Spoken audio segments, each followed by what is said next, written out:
So, hello everybody, welcome back to my channel. Today I'm going to deal with a subject called as television engineering. It's been a long time since I post video because a lot of people has commented it, a written notes, a physical notes is more preferred than a video. So I've been preparing some notes regarding subjects of JNT UK R16 ECE branch in the 4-1 semester, and one of those subject is television engineering. And today I'm going to explain you the short questions, that means 2 marks questions, which are important in the chapter 6 of television engineering. I've chosen with the chapter 6 of television engineering, and this chapter is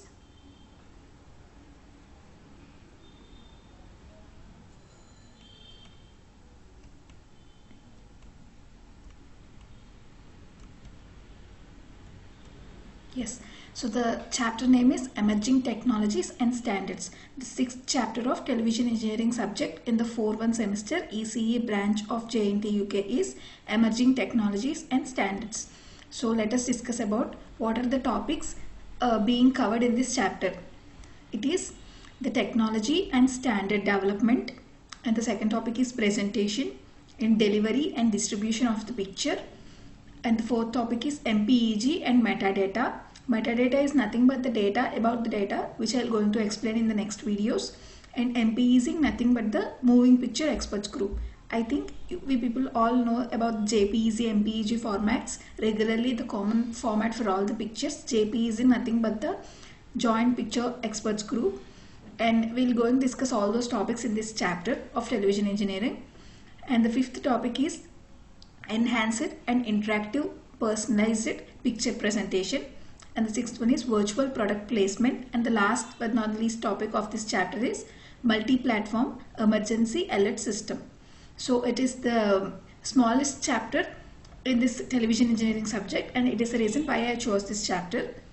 So let us go into the short questions of this chapter.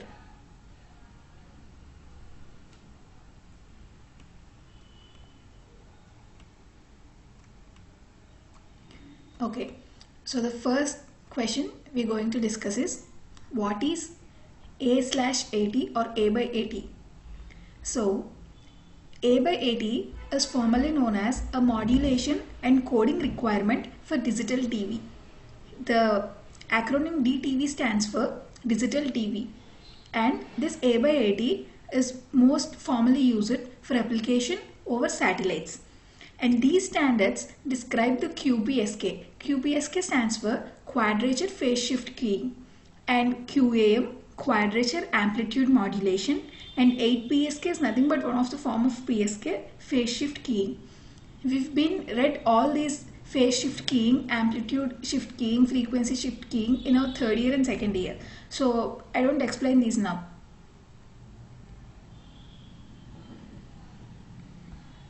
And the third point is, this A/AT also describes the correction and coding techniques of the data delivered over satellite for the distribution applications and DTV notation.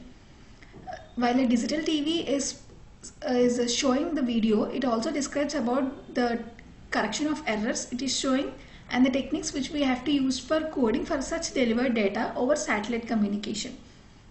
And so this is about the A/AT. What is A/AT? You need to write all these 3 important points, and these are more than enough for a 2 marks question. And the second question, how metadata can be described? This metadata can be described as, since it is asked in a 2 marks question, we are writing the key points like what is a description definition language, multimedia description language, and audio visual metadata definitions. When we'll come to the essay questions, a lot of paragraphs will be covered in this under these 3 side headings. So since it's a 2 marks question, these what are the key points in it are more than enough. So what to simply explain what is a metadata? Metadata is nothing but a data about the data. When we take an instance, for instance, when we consider a PDF file, this PDF file, what is the data in this PDF file? Like I am explaining the chapter 6 of television engineering in this data and how much KB it consumes. and all such things. That means the details or information about the data. Like for example, if we consider a song, who is the music director, who is the song, by whom it was sung, and all those extra information about the data is called as metadata. And simply it can be described by these three key points, that is description definition language DDL, and multimedia description language MDL, and audio and visual metadata definitions. In all those books, simply DDL, MDL, all such small acronyms will be used. I have clearly explained them with the abbreviations. You please remember, whenever DDL and MDL comes in our former videos, you have to remember that DDL stands for description definition language and multimedia description language, etc. There are a lot of abbreviations and acronyms in this chapter. Yes. And the third question, list the enabling standards for the ETV and ITV. What are the standards which are prerequisite, that means which are required by this ETV and ITV to enable them? The enabling standards for ETV and ITV are DASE. DASE stands for DTV, which means digital TV. I've told it about before. The digital TV application suite environment, DASE, and OCAP, which means Open Capable Application Protocol. That means the protocol which need to require for the cable application protocol. And the second one, MHP, which means Multimedia Home Protocol. So all these three are the required enabling standards for ETV and ITV. We'll discuss ETV and ITV deeply in the next topic. Since we are talking only about the 2 marks, I'm briefly explaining what are the required topics you need to concentrate for answering the 2 marks questions. And the next question is, what is virtual product placement? Virtual product placement is nothing but a technology that allows the viewers to see images or videos in a TV program or films that are not possible in physical advertiser. Virtual product placement is nothing but to explain the clear easy example which we people understand is nothing but an advertisements. When you say an advertisement, no, I can't say dramatically, but the people explain very imaginarily, which is not really possible in the physical world or the real world.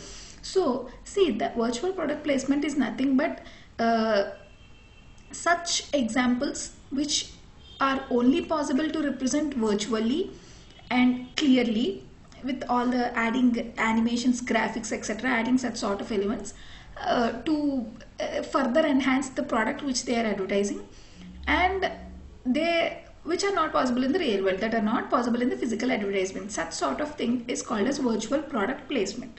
Advertising is nothing but about the product only. And the second, okay, write any 4 disadvantages of EAS. The disadvantages of EAS are lack of security. Basically, when compared to the other standards, it doesn't have a proper security which is needed. And the second one is poor funds. The third one is failure to transmit. It has a lot of lapses to transmit and receive the signal, due to which it is not more preserved, it's not more preferred. And the fourth one is this operator can generate false alerts. Generation of alerts is an important task in this television engineering, satellite communication aspect, and that too generating a false alert is definitely a disadvantage for this EAS. So these are the 4 disadvantages of EAS.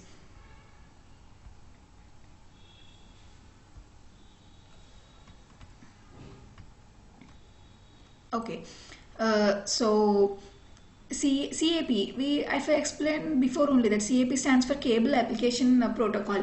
Write the benefits of CAP. The benefits of CAP is the emergency responder can authorize alerts to reach the victims effectively and in time. When we discussed about the previous question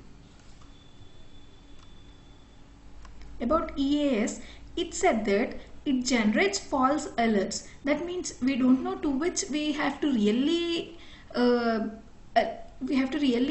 respond to it, react to it, or to which we does not want to react. But the disadvantage of this EAS, okay, for EAS, which is the major disadvantage, turns as an advantage for a CAP. See, in EAS, the operator can generate false alerts, means we really don't know to which we have to react or respond. But coming to the CAP, the emergency responder responds in a perfect time. That means we can go and solve the problem there and produce a correct communication from the satellite. So it does not create any other problems. It authorizes alerts to reach the victims effectively in time. So we can reach them in time and solve the problems correctly, which turns as a major benefit for the CAP.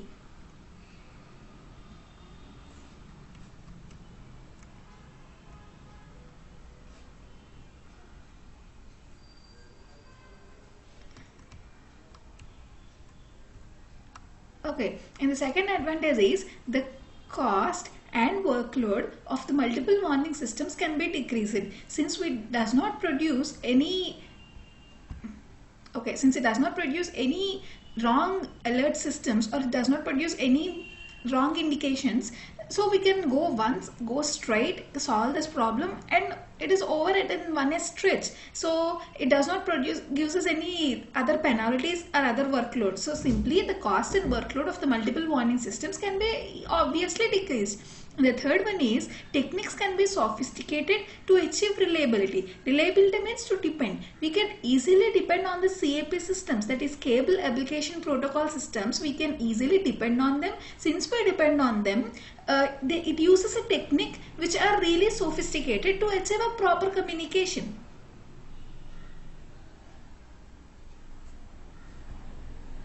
Okay, and the fourth and the fourth point is it distributes the information simultaneously to multiple delivery systems. Satellite communication consists of lot of things. It has to deliver the picture to the lot of antenna sets. A lot of subjects will be covered here, but here it distributes the information simultaneously. Simultaneously means going to one and distribute the picture, going to other and distribute the picture automatically takes a lot of time. But here it is not in that case. Here a multiple delivery system is produced, which is obviously a advantage of the CAP system. And the fifth one is usage of multiple custom interfaces to warning sources and dissemination systems are eliminated, thus making the system economical and simple. We've already discussed this point before. Since there are no general alert systems, there are no false alert systems are produced here, it is always economical. That means no workload and cost is produced.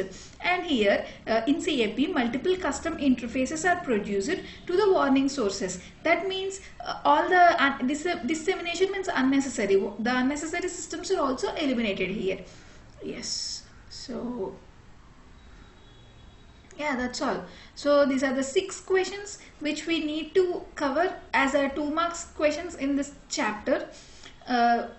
And these 6 questions are more than enough, and these are the topics where 2 marks questions are frequently asked. So I have chosen these topics and write a notes on it, and writing these points is also enough since it is a 2 marks question.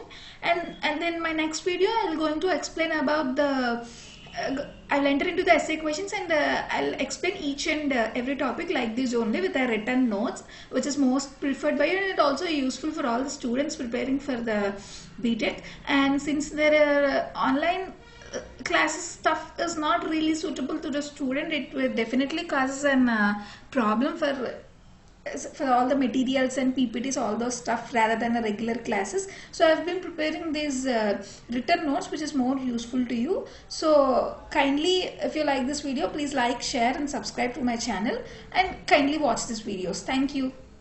I'll be back with my next video.